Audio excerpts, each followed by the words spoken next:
वैसे मैं deputy chairman sir यह फैसला नहीं कर पा रहा हूं कि मैं दलित एट्रोसिटीज पर बोलूं कि कश्मीर की सिचुएशन पर बोलूं, समझ में नहीं आता। लेकिन मैं आभार व्यक्त करना चाहता हूं कि इस रिसेंट दलित एट्रोसिटीज पर जो चर्चा हो रही थी उस पर 6 घंटों की चर्चा के दौरान लगभग 34 सम्मानित सदस्यों ने भाग लिया है।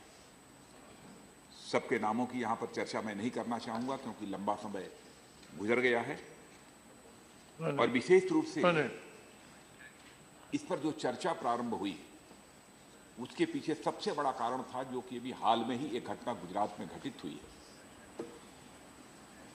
उसके परिणाम स्वरूप चाहे लोकसभा हो अथवा राज्यसभा हो, यह फैसला हुआ कि देश में दलित एट्रोसिटीज बढ़ रही हैं, इसलिए उस पर संसद के दोनों सदनों में चर्चा होनी चाहिए।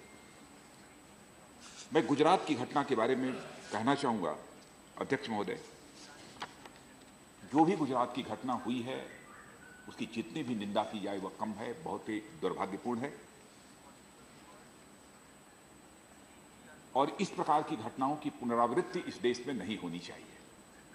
मैं ही ऐसा सोचता हूं, यह नहीं है, बल्कि मैं समझता हूं इस सदन के सभी सदस्य मेरी इस बात से सहमत होंगे और देश का कोई भी समझदार व्यक्ति कभी भी इस प्रकार की घटनाओं को जस्टिफाई नहीं करेगा। और मैं यह भी मानता हूं कि इस प्रकार की जो घटनाएं होती हैं देश की मानव समाज की मानवता के लिए यह कलंक है।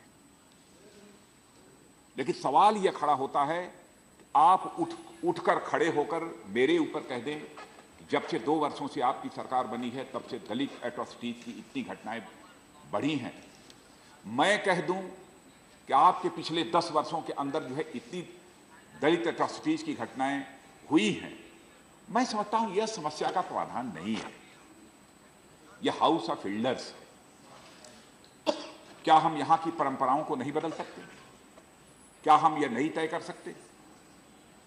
इस प्रकार के राष्ट्रीय हितों से, नेशनल इंटरेस्ट से जुड़े हुए यदि कोई भी सवालात हों तो एक बार हम दलगत भावनाओं से भी ऊपर उठकर इसकी चर्चा करें।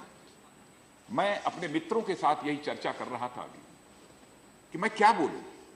क्या मैं यह कहूं कि कांग्रेस के शासनकाल में दलितों के ऊपर 39,000-48,000 अत्याचार हुए, माइनॉरिटीज के ऊपर इतने अत्याचार हुए, मैं यह बोलूं और वो हमको कहें कि इतने अत्याचार हुए? अब गुजरात की घटना की चर्चा हो रही है, मैं एक आंकड़े देख रहा था, मैं सचमुच इन आंकड़ों की भी यहां पर चर्चा नहीं करना चाहता था डिप्टी चेयरमैन सर, लेकिन एक नजीर के तौर पर, उदाहरण के तौर पर मैं इसको आपके सामने रखना चाहता हूं। अब 2015 पीछे नहीं ले जाऊंगा, पीछे के भी आंकड़ों को यदि मैं देखूंगा, कोई भी देखेगा तो स्वाभाविक रूप से इस नतीजे पर पहुंचेगा कि घटनाएं तो हुई हैं, केवल गुजरात में नहीं हुई, देश के लगभग सभी राज्यों में कुछ न कुछ घटनाएं हुई हैं। और कुछ सम्मानित सदस्यों को मैं देख रहा था, हमारे अहमद भाई भी बोल रहे थे, हमारे बहुत ही घनिष्ठ मित्र हैं शरद यादव जी, तो गुजरात का नाम लेते थे, महाराष्ट्र का, हरियाणा का, उसके बाद चुप उसके आगे किसी चौथे राज्य का वह नाम नहीं लेते थे।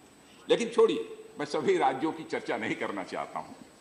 यहां मैं गुजरात के बारे में ही बतलाना चाहता हूं कि 2015 में गुजरात में मर्डर की जो घटनाएं हुई हैं वह 13, रेप की 35 और टोटल इंसिडेंट्स जो हुए हैं वह 979। अब देखिए, अब कह दिया कि FIR अच्छा, अब जो कुछ भी है, जो कुछ भी है, मेरी बात सुनो। बिहार, ये हमारे आंकड़े नहीं है, यह सब सारे नेशनल क्राइम रिकॉर्ड ब्यूरो के बिहार।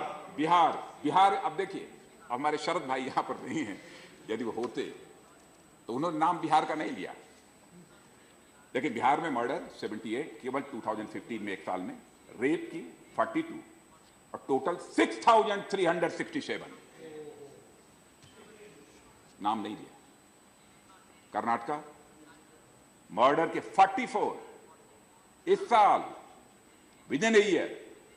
रेप के 58, टोटल 1852।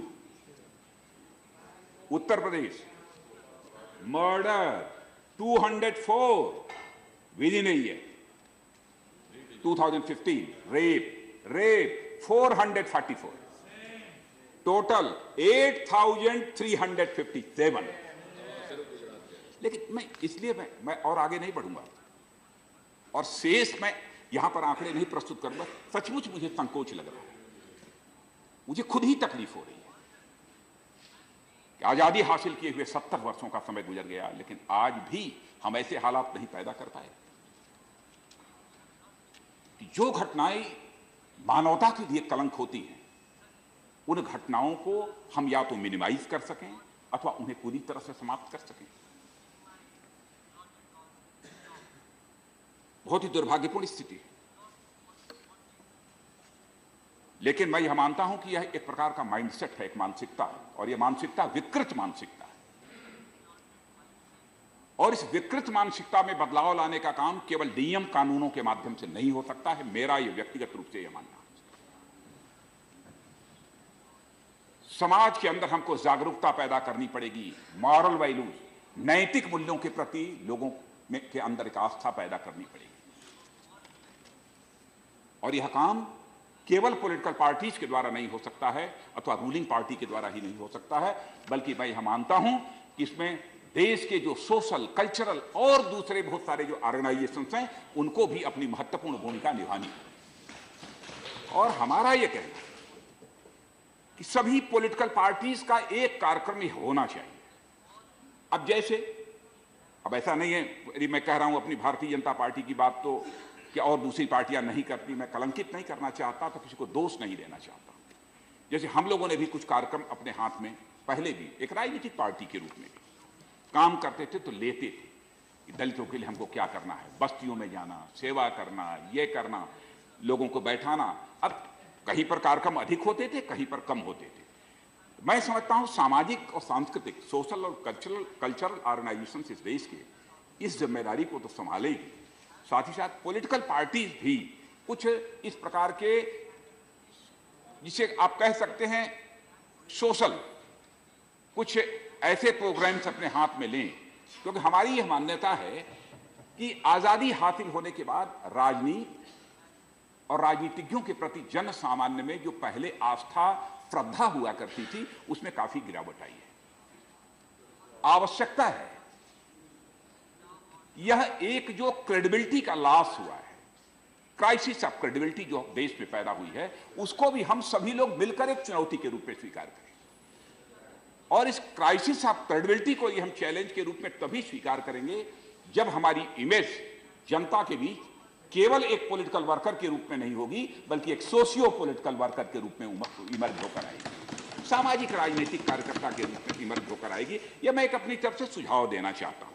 इसलिए मैंने यह कहा, माइंडसेट, देश की जनता के माइंडसेट में भी हम परिवर्तन करना चाहते हैं, तो कुछ इस प्रकार के हमको तरह तरह के कार्यक्रम हाथ में लेने होंगे, तभी हम उनकी मानसिकता में परिवर्तन कर सकते हैं। हमारे यहाँ पंडित दीनदयाल जी उपाध्याय, वह तो जो गरीब, जो अनुसूचित जाति, अनुसूचित जनजाति, दलित, ऐसे लोगों को वह कहते थे, इन्हें दलित मत कहो, यह दरिद्र नारायण है, इनके अंदर नारायण को देखो, इनके अंदर परमात्मा को देखो, इनको भगवान को देखो। और इस रूप में कार्यकर्ताओं को इंस्पायर करते थे, कार्यकर्ताओं को प्रेरित करते थे कि इस रूप में उन्हें अपनी भूमिका निभानी चाहिए। और मैं एक घटना, इसी सदन के एक सम्मानित सदस्य रहे, अब से उत्तराखंड राज्य, सरकार की बात छोड़िए, कांग्रेस की है, किसकी है, उसकी है, उसकी बात छोड़िए। एक मंदिर में दलितों का प्रवेश नहीं हो रहा था, इसी सदन के सदस्य रहे हैं तरुण विजय जी। तरुण विजय जी ने दलितों को लिया और दलितों को लेकर वो मंदिर में प्रवेश करने गए, और उनको जितनी जख्म हुई है, जितनी चोट लगी है तरुण विजय को, कि शायद और थोड़ी सी गहरी चोट यदि पहुंची होती, शायद आज दुनिया में न होते। मैं समझता हूं ऐसे लोगों की आवश्यकता है काम करने की। और हम लोग केवल फिजिकल वायलेंस की बात करते हैं, और मैं केवल फिजिकल वायलेंस को लेकर ही चिंता व्यक्त नहीं कर रहा। No, please. No, please let him. No, no, no. No, no, no. Don't interrupt. No, please. No, no, no, no. Let him. No, this is not necessary. We had 6-hour discussion. Sit down, sit down. No, sit down, sit down. Ramraji, sit down. Sit down, sit down. 6 hours you spoke. Sit down. No, what is this? No, no. No, please. No, please. No, sit down. Not going on record. Not going on record. No, Minister, please. Please. So what is this at this point of time? Come down. Ramdaji, it is not going on record. No. See, we got 6-hour discussion. Now you want to say it. What do you want to say now? There is nothing more to be said. No, no, it is not going on record. Sit down. Sit down. No, no, sit down. Please, you ignore. You please continue. You ignore. You please continue. 6 hours you spoke. मैं deputy chairman you बोलिए. आप बोलिए. मैं ये अनुरोध कर रहा था. आप बोलिए. कि हम लोगों को फिजिकल वायलेंस की ही केवल चिंता नहीं करनी चाहिए, बल्कि मैं मानता हूं कि वर्बल एब्यूजेस यह भी व्यक्ति को अपमानित करती हैं, यह भी व्यक्ति को आहत करती हैं. मौखिक रूप से हम किसी को अपशब्दों का प्रयोग कर दे, कुछ कर. कल बहन मायावती जी के साथ जो कुछ भी हुआ, अब उसके संबंध में हमारे इस सदन के नेता श्री अरुण जी जेटली खेद व्यक्त कर चुके हैं और जो भी कहना चाहिए उन्होंने कहा है. लेकिन कल जो ही मुझे भी इस बात की जानकारी मिली, सचमुच मैं भी शर्मिंदगी महसूस कर रहा हूं. सभ्य समाज का कोई भी व्यक्ति, किसी भी जात, किसी भी पंथ अथवा मजहब को मानने वाली कोई माता हो, बहन हो, बेटी हो, वो पूरे हर हिंदुस्तानी की मां बहन बेटी होती है. केवल हिंदुस्तानी की ही मां बहन बेटी नहीं होती, बल्कि हम तो सचमुच विश्व के लोग हैं कि दुनिया के दूसरे देशों में रहने वाले लोगों को भी हम उसी नजरिए से देखते हैं. यह मान्यता भारत की रही है. लेकिन मैं समझता हूं कि इस प्रकार की हरकत करने वाले जो लोग हैं, उन्हें भी समाज को कंडेम करना चाहिए. अब मैं कुछ कार्यक्रम जो हमारी सरकार ने इधर लिया, लोगों के आर्थिक हालात में सुधार लाने के लिए, लोगों के अंदर एक भविष्य के प्रति, भविष्य को लेकर जो अनिश्चितता रहती है, फ्यूचर को लेकर जो अनसर्टेनिटी रहती है, उससे एक निजात दिलाने के लिए. देखिए, स्वतंत्र भारत के इतिहास में सच्चाई को कोई नहीं स्वीकार करेगा कि किसी प्रधानमंत्री ने एक बार पहल की है. कितनी सफलता मिली, नहीं मिली, इसका तो भविष्य में मूल्यांकन होगा. मैं यह दावा नहीं करना चाहता कि हमको 100% इसमें कामयाबी मिल गई है. इसका मूल्यांकन तो भविष्य करेगा. पहली बार देश के गरीबों को भी यह अधिकार दिलाने में सचमुच हम लोगों को किसी न किसी हद तक यह कामयाबी हासिल हुई है कि अब देश का सबसे गरीब व्यक्ति जो बैंक का चमचमाता हुआ दरवाजा देखकर उसकी तरफ जाने की हिम्मत नहीं करता था, अब वह भी साहस जुटाकर बैंक के अंदर जा सकता है. उसको प्रधानमंत्री जनधन योजना के अंतर्गत जोड़ा है. देश की अर्थव्यवस्था की मुख्य धारा के साथ जोड़ने का काम यह हमारी सरकार ने किया. स्टैंड अप का कार्यक्रम है, स्टैंड अप का कार्यक्रम है केवल एससी और एसटी नौजवानों के लिए. यह स्टैंड अप का कार्यक्रम है. कम से कम ब्याज दर पर उन्हें कर्ज मुहैया कराया जाना ताकि वह कोई उद्योग लगा सके, कोई इंडस्ट्री लगा सके.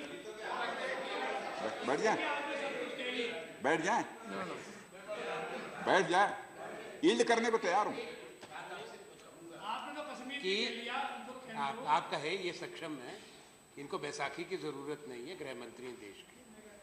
मुझे आपसे सिर्फ एक बात कहनी है, ये बेसिक सेविंग्स अकाउंट का जो स्कीम था, बेसिक बैंक सेविंग अकाउंट्स का प्रणब मुखर्जी जी ने 2011 में आरंभ किया था. ये सही बात है कि उस वक्त जो 17 करोड़ खाते खुले थे, ये भी सही है कि आपके आने के बाद वही उसका नाम बदला गया और जनधन योजना हो गया और खाते ज्यादा खुले. चिंता का विषय ये है दो. एक तो 80%, अभी कल के अखबार में आया कि जीरो अकाउंट, जीरो बैलेंस के खाते पड़े हैं. उसमें जो पैसा कहा था 2000-5000 वो भी गया नहीं. दूसरी बात, उनका दुरुपयोग हो रहा है मनी लॉन्ड्रिंग के लिए. अभी मुंबई में केस पकड़े गए क्योंकि वो गरीबों के खाते खुले हैं। अब ये परसों पकड़े गए हैं, जो एजेंसीज हैं उन्होंने पकड़ा है, बड़े पैमाने पर दुरुपयोग हो गया। ये एक बात है। और दूसरी बात तो मैं कहूँगा नहीं, आप कहोगे आपके जब राष्ट्रीय अध्यक्ष ने कह दिया जुमला था, वो 15 लाख की इंतजार है।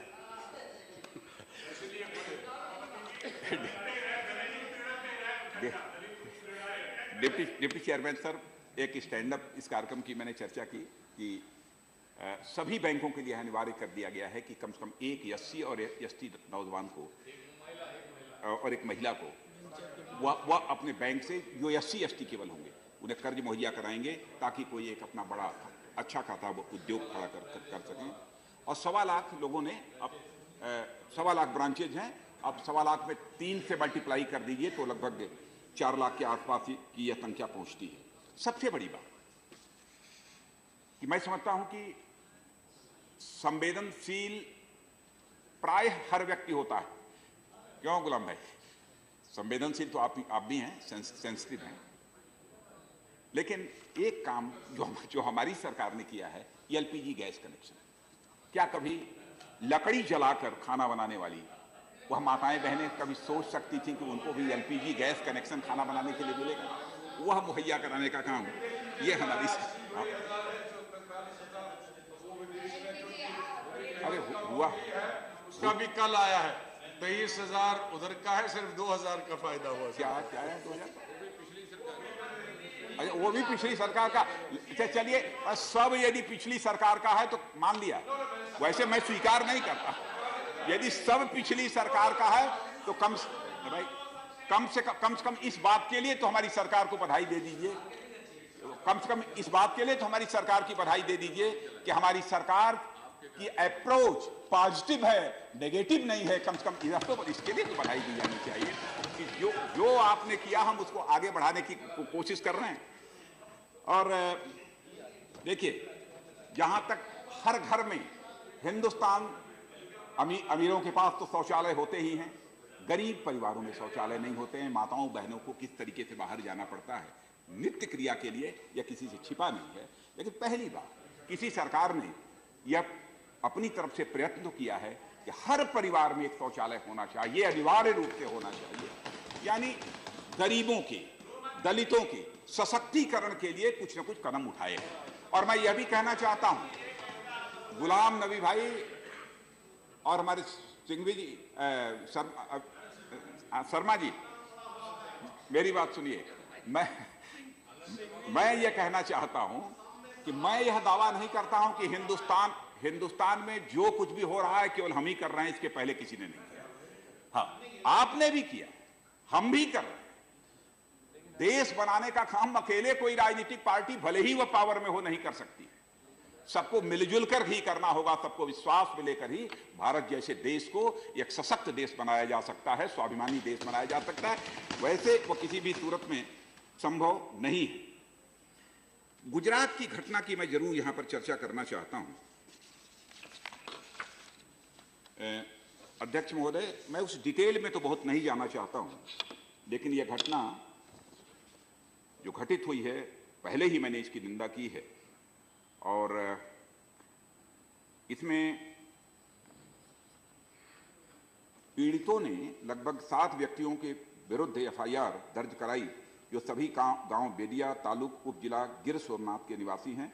और एफआईआर दर्ज हुई है जिसका नंबर है 127/16 आईपीसी की धारा 307, 395, 324, 323, 504 तथा गुजरात पुलिस एक्ट की धारा 135 और धारा 325 अनुसूचित जाति जनजाति अत्याचार निवारण अधिनियम के तहत दर्ज की गई है।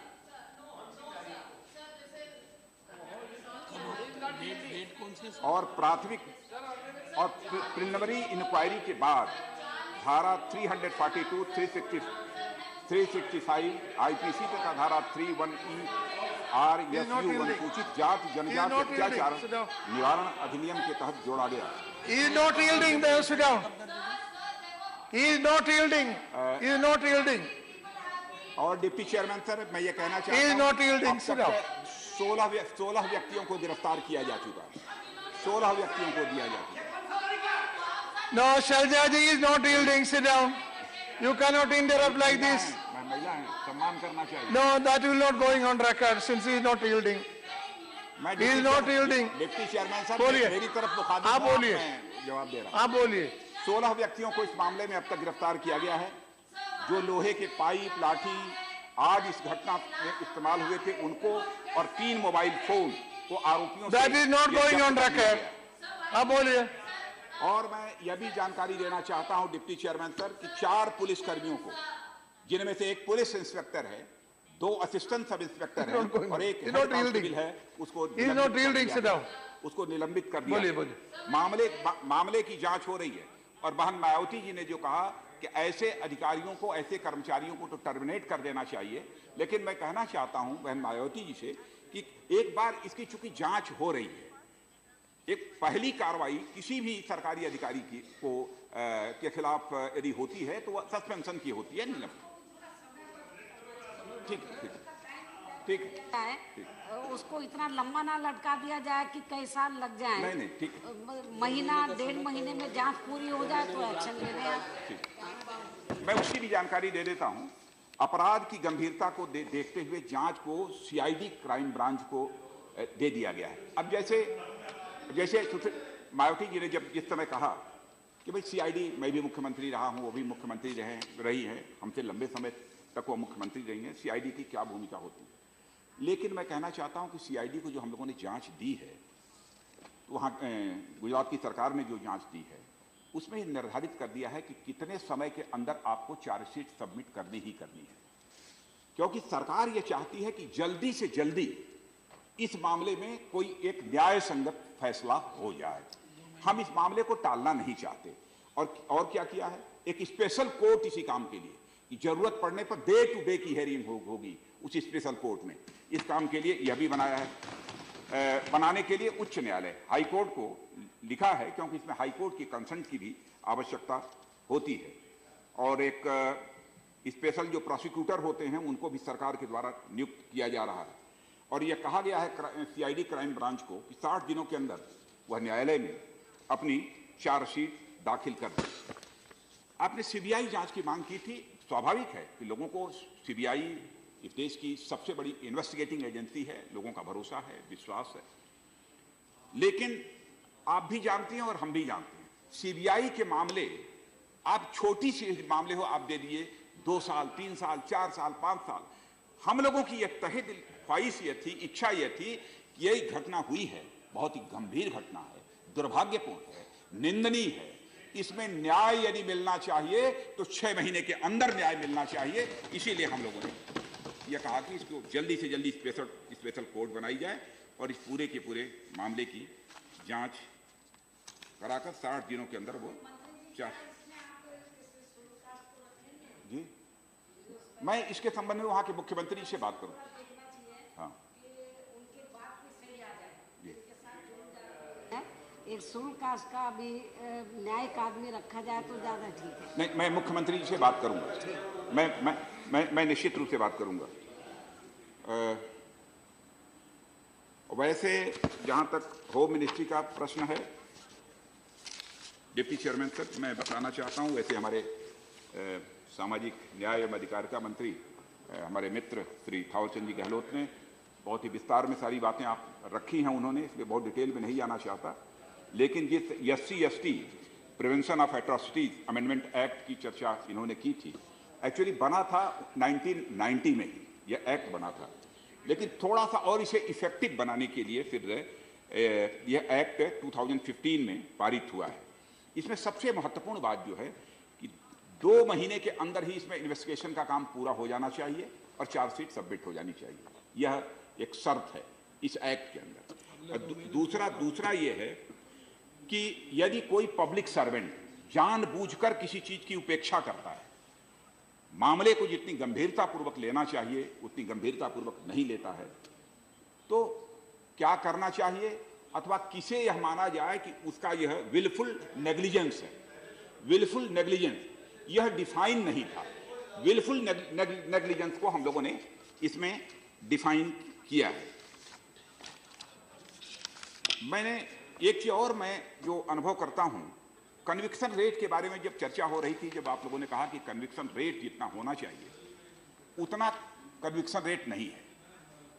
कन्विक्शन रेट पहले 23% था, उसके बाद अब इधर जो आंकड़े मिले हैं वो 28 अथवा 29% है, 28.8% है। लेकिन मैं मानता हूं कि कम है, हम एक बार बैठकर इस संबंध में विचार करेंगे कि ये देखें कि साथ ही चूंकि इस बात की भी जांच करनी पड़ती है कि एफआईआर सही है या गलत है, क्योंकि कभी कभी कुछ मामलों में हमने देखा है कि लोग एफआईआर गलत कराते हैं। जैसे मान लीजिए फॉरवर्ड क्लास के 2 ही लोग हैं, आपस में यदि उनकी दुश्मनी है तो किसी शेड्यूल कास्ट के व्यक्ति को जो है अपना जो है हाथ का वो बनाकर उसके माध्यम से वो एफआईआर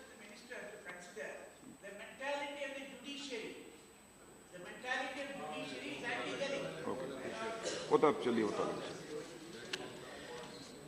तो अंत में डिप्टी चेयरमैन सर ज्यादा कुछ न कहते हुए और जो सम्मानित सदस्यों ने सुझाव दिया है उसको मैं स्वयं देखूंगा, उस पर कैसे कितना कर सकता हूं वह करने की मैं कोशिश करूंगा। अंत में इतना ही मैं कहना चाहूंगा कि इस प्रकार की हमारे देश के दलितों पर होने वाली जो अत्याचार की, चाहे फिजिकल वायलेंस की हो अथवा वर्बल एब्यूज़ की हो, वो हमारी सरकार किसी भी सूरत में बर्दाश्त नहीं करेगी। यही सदन को विश्वास दिलाते हुए अपनी बात को मैं